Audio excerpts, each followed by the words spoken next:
This is the beginning of the motor that we're hopeful will wind up being the motor we use. We have 2 or 3 motors. As usual, we go out and buy whatever motors we can find.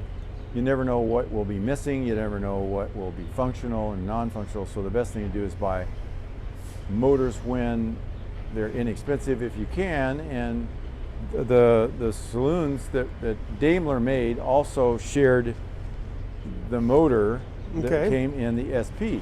So this particular motor came from a saloon? Yes, it did. Car? Okay. And as far as we know, it's identical, other than it just came in a different car. It's the same company, obviously, so again, a lot of the things will be identical. For people that are maybe didn't see the earlier show or episode, yes, these are Hemi V8 engines. That's correct. And so as a Hemi goes, we have the deep well spark plugs, yeah. Go down a tube into the middle of the head. Right. It's a very complex engine, capable of making a huge amount of horsepower, as it turns out. So we've got dual carburetor set up, and so you have your guy getting this engine prepped to see if it'll turn over and what kind of we've filled each cylinder. We took the plug out, filled the top of each cylinder with automatic transmission fluid and penetrating oil, because we want that to seep in and around the rings on the top of the piston, and if humanly possible, free up those rings not just from the cylinder walls but also from the piston itself. So that when we crank it by hand very carefully back and forth, we free it up, but we don't hopefully do any damage. If you hit this thing with a battery and a starter, it's undoubtedly is going to do some damage to the engine because you haven't really lubricated the engine properly before you did it. Okay, so you've taken the precautions to be gentle, trying to see if it'll turn. It's caused the death of more engines than anything else in the world, because people just, I want to see if it starts and runs. No, that's not the way to start.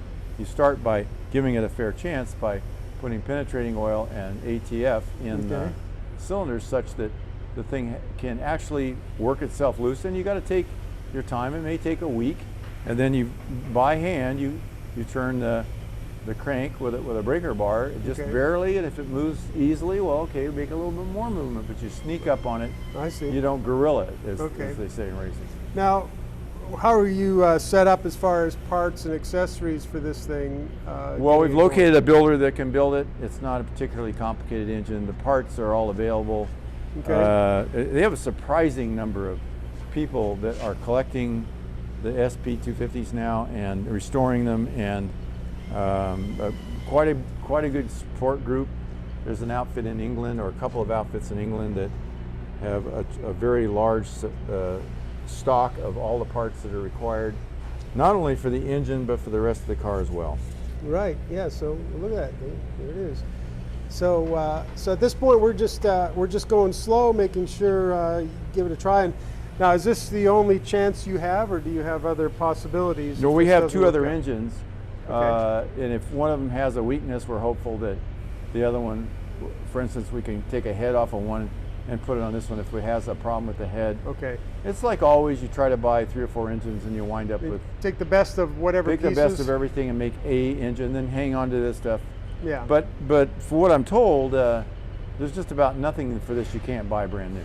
Just pick up the phone, call the guy in England, send me one of these, send me one of those. And according to legend, everything is available. So that's good news. And also the engines were durable.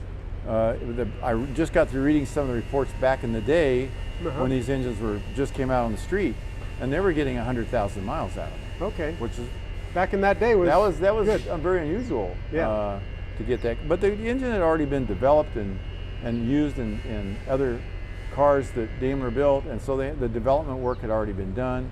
And then they just took it and put it in a sports car.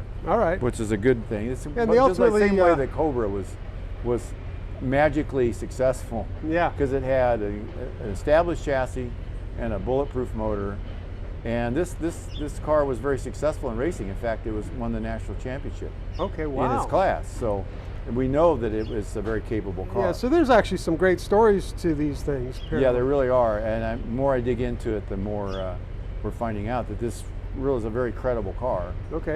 Race history, successful race history is one of the great value elements of any car. It's true of most of the cars ever built that attained a certain level of importance and value. Cobra's being the obvious example. Dalhousie, Duesenbergs, a lot of those cars, people don't realize, had racing background. And in fact, Duesenberg was really a race car company that made elegant cars for people to support their racing. Right. And likewise, Porsche and Ferrari and Carroll Shelby, and a lot of people did that. It was really a way to make money to finance the racing program. Yeah. No, that's really cool. Yep. Well, we will we'll be following along and see what happens to this one. Yeah, we're excited. Obviously, the transmission's still bolted up to it. Yep. Shares a lot of parts with a Triumph TR3 or 4. Okay. And so, and we have 3 or 4 of those transmissions in hand. Okay. And they're supposed to also be very durable and easily rebuilt. So we're really kind of encouraged by that. And the cars were simple back then. There wasn't all the electronics to concern yourself with. So the number of tasks that you have to perform is pretty limited. And so it makes you're at the end of the day, there are less things to fix. Yeah, right. Which is nice, and one of the reasons people like old cars. Yeah, absolutely. Well, thanks for the update, JB. Yes, sir.